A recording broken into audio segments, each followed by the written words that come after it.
You are watching original video by Truthdig.com. For more information and resources, visit us on the web at www.truthdig.com.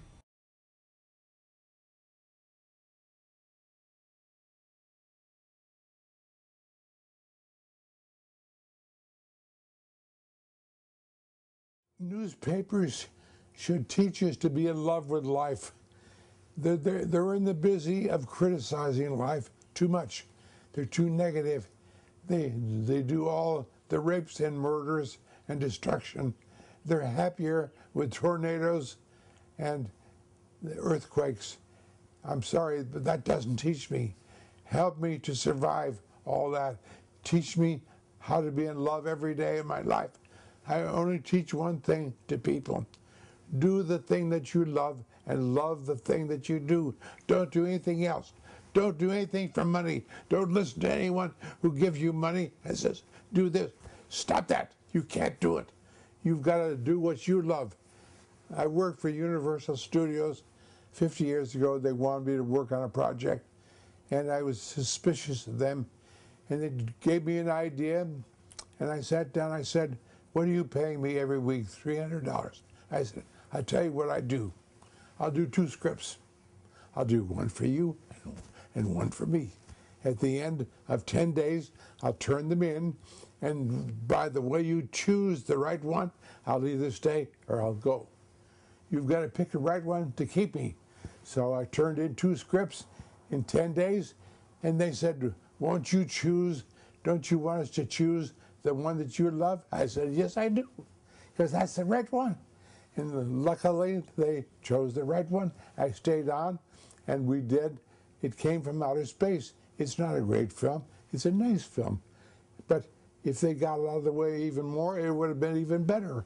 So I'm teaching people day by day. Don't read the headlines. Don't look at the newspaper, the negative things. Look at there's got to be a positive attitude by the newspaper, not to be political all the time. The Times was busy trying to destroy Schwarzenegger a couple of years ago. They shouldn't have tried to do that. That's not the function of the newspaper. It's to inform us fully and completely about character. And you must not be a critic unless there's a terrible crisis at hand. But otherwise, don't turn on TV, because it's disaster after disaster. It doesn't work the same way. Well, with all due respect, I have to say I have a principal disagreement with this view. I would say that it's the responsibility of writers to explore character, and it's the responsibility of news-gathering organizations, whether they exist on the internet or whether they exist in what has been newspapers, to try to, as best they can in a humanly fraught world, to describe the way we live now, the way we have lived, and perhaps to explore how we might live, and to thoroughly investigate the conditions by which our arrangements have been made, whether political or social, and to reveal to people the news, as I say earlier, that comes from elsewhere. If I hadn't had reporters trying to get to the bottom of what the educational system is in, say, Los Angeles, I would never know that 1 out of every 3 kids drops out.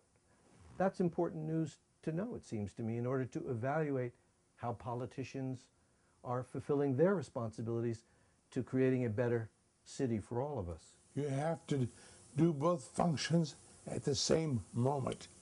Tell me that people were dropping out of school, and tell me what to do at the same time. Be negative and be positive at the same instant. You must tell me what to do also, and try to do it reflecting all sides, left, right, and middle.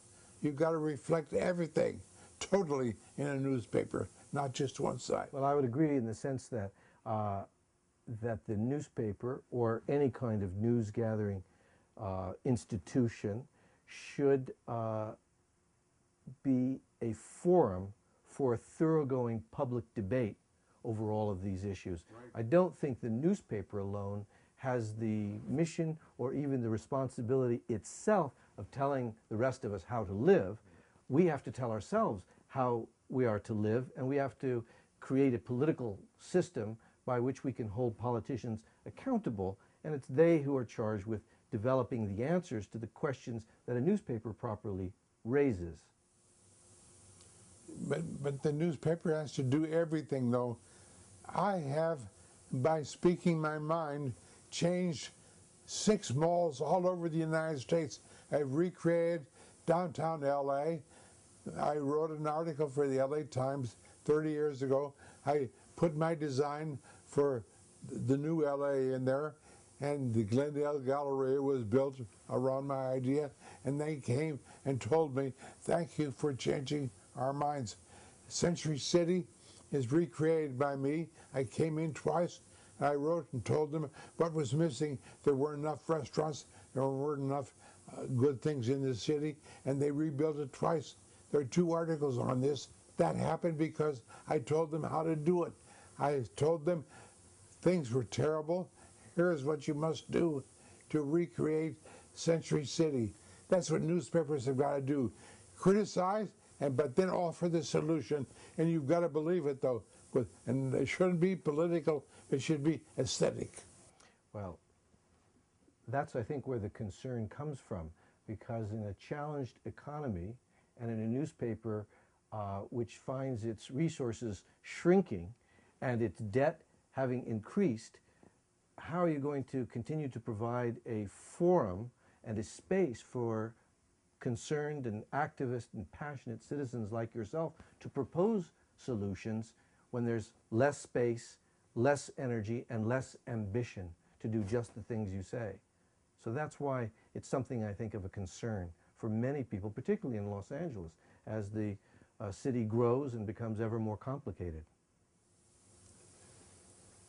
You have to speak up as an individual. Right now, I'm trying to save my country. We have pollution all over the United States. We're using oil and coal, and we're burning coal and making pollution.